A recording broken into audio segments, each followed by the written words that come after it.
Galaxy Note 10 Plus सालों पुराना phone लेकिन अभी भी One UI 7 चला रहा है सारे Galaxy AI फीचर्स के साथ, जैसे कि ये इसी के लिए बने हों। और ऑनेस्टली इसीलिए मुझे नोट सीरीज़ हमेशा पसंद रही है कि अगर एक सेकंड के लिए आप इसकी एज को इग्नोर कर दो तो डिज़ाइन वाइज कुछ भी आउटडेटेड नहीं लगता, स्पेशली फ्रंट से। श्योर आजकल के ब्रांड्स राउंडर डिज़ाइन की तरफ जा रहे हैं, लेकिन ये स्क्वायरिश नोट्स अभी भी प्रीमियम फील देते हैं।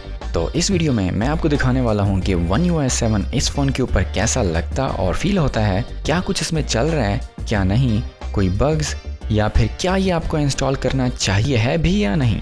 अब यहाँ पर इस फ़ोन के ऊपर आप जो भी देख रहे हैं सब कुछ सैमसंग के लेटेस्ट फ्लैगशिप से लिया गया है। वॉलपेपर से लेकर विजेट्स तक, इवन AI टूल्स भी अल्ट्रा से लिए गए हैं। फोटो एडिटिंग, ऑडियो एडिटिंग, नया राइटिंग असिस्ट, सब कुछ परफेक्टली काम कर रहा है। और हाँ, पूछने से पहले ही बता दूं, One UI 8 अभी तक इसके लिए नहीं आया, सो थोड़ा सा सब्र करना पड़ेगा। पहले अप्रिशिएट करते हैं जो हमारे पास यहाँ ऑलरेडी मौजूद है।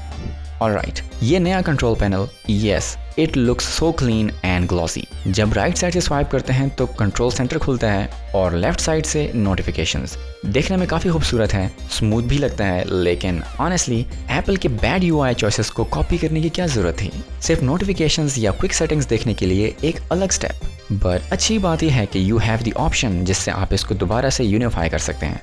और हाँ, ये ज़रूर कहना पड़ेगा कि सैमसंग ने नोटिफिकेशंस को ऑर्गेनाइज बहुत नीट तरीके से किया है। हर ऐप अपने खुद के एक्सपेंडेबल सेक्शन के अंदर मौजूद है, बिल्कुल किसी फोल्डर की तरह। होम स्क्रीन पर मौजूद हैं ये नए आइकन्स, क्लीनर विजेट्स और वो फोल्डर लेआउट्स जो हमने लेटेस्ट फोन्स पर देखे हैं। और ये नोटिफिकेशन ब्रीफ या हर जगह परफेक्टली काम करता है, होम, लॉक और हत्ता के ऑलवेज ऑन डिस्प्ले पर भी, विदाउट एनी बग्स। और ये AI वॉलपेपर जनरेटर या वर्क्स परफेक्टली। जो वॉलपेपर्स आप यहाँ पर देख रहे हैं वो सब के सब AI जनरेटेड हैं और पूरी तरह से यूनिक हैं। मतलब ये कि अगर आप मेरी एग्जैक्ट सेटिंग्स को कॉपी भी कर लेते हो फिर भी आपके और मेरे रिजल्ट्स के अंदर डिफरेंस होगा। That's why these wallpapers are unique. So ये मेरे जनरेटेड किए वॉलपेपर्स आप कहीं से डाउनलोड नहीं कर सकते, आपको अपने खुद के बनाने पड़ेंगे।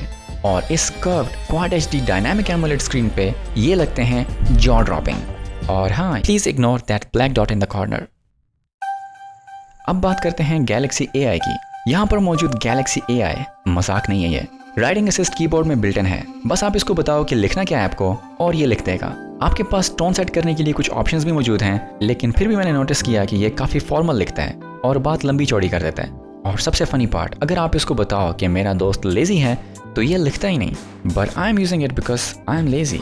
फोटो असिस्ट का फीचर भी काम कर रहा है, तो अगर आपको अपने फोटोज़ के अंदर से कोई सब्जेक्ट को रिमूव करना हो तो यू कैन डू इट। और साथ में अगर आपको उसके ऊपर कुछ ऐड करना हो या ड्रॉ करना हो तो ये उसका रियलिस्टिक वर्जन भी बना देता है, जस्ट लाइक दैट। सिर्फ यही नहीं, क्योंकि Note 10 Plus के पास इसका अपना मैजिक वॉन्ड भी मौजूद है, I mean इसका S Pen, तो इसके ज़रिए से आप स्केच भी कर सकते हो और अपने उन स्केचेस को इस Galaxy AI के थ्रू प्रॉपर आर्टवर्क्स में भी कन्वर्ट कर सकते हो। और अगर ड्रॉ ना करना चाहो तो टेक्स्ट के थ्रू भी जनरेट कर सकते हो किसी भी तरह की कोई इमेज। फिर आता है ऑडियो इरेजर, जो कि वीडियोज़ के अंदर से बैकग्राउंड नॉइस हटा देता है। इंटरप्रेटर, जो कि लाइव कन्वर्सेशन ट्रांसलेट करने के लिए है, वो वर्क्स परफेक्टली, जैसे कि आप यहाँ पर देख रहे हैं। सैमसंग नोट्स के अंदर भी AI मौजूद है टू समराइज या टू ट्रांसलेट योर नोट्स। और वॉइस रिकॉर्डर, बिल्कुल यहाँ पर भी Galaxy AI मौजूद है टू ट्रांसक्राइब योर ऑडियोज। इसके अलावा लॉक स्क्रीन हो या फिर home screen, everything looks and works perfectly. You can see उन्हीं नए फोन्स के colour palettes, refreshed icons, widgets and those ambient wallpapers जो टाइम और वेदर के साथ खुद को चेंज करते हैं।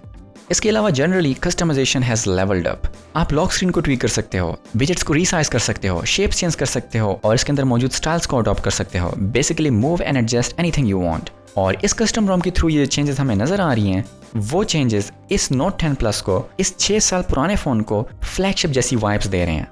One UI 7 जब लॉन्च हुई थी तब इटसेल्फ इसमें काफ़ी बड़ी विजुअल चेंजेस थी compare to its previous versions, लेकिन इसको इस पुराने हार्डवेयर के ऊपर चलते हुए देखकर इट लुक्स स्टनिंग। और हाँ, good luck, yes it works. इसके अंदर मौजूद हैं बहुत सारे मॉड्यूल्स, जैसे कि की cafe, theme park, Wonderland, lock star और भी बहुत सारे। इनको यूज़ करके आप अपने फ़ोन की कंप्लीट लुक चेंज कर सकते हो, फिर वो चाहे ऐसा रंगीन कीबोर्ड हो या फिर एनीथिंग दैट यू वांट।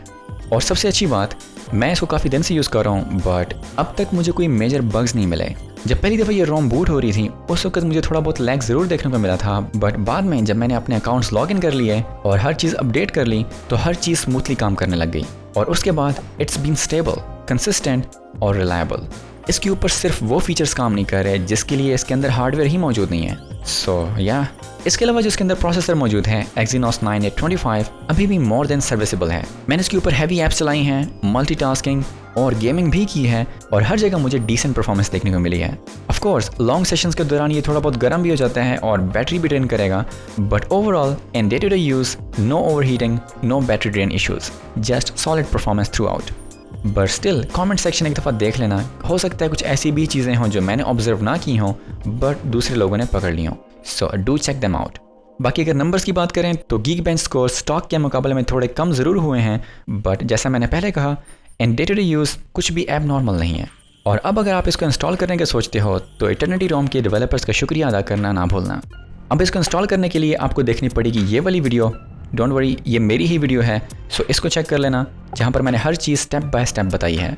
लेकिन वहाँ पर जाने से पहले कुछ इंपॉर्टेंट चीज़ें, ये रोम सिर्फ Exynos वेरिएंट्स के ऊपर काम करेगी, स्नैपड्रैगन पर नहीं। सो अगर आपके पास Galaxy Note 10 और Note 10 Plus है जिसके अंदर Exynos चिपसेट है तो you are good. That's it for this video. मेरा नाम है मुबशिर, आप देख रहे हैं Movietron and I will see you in the next video.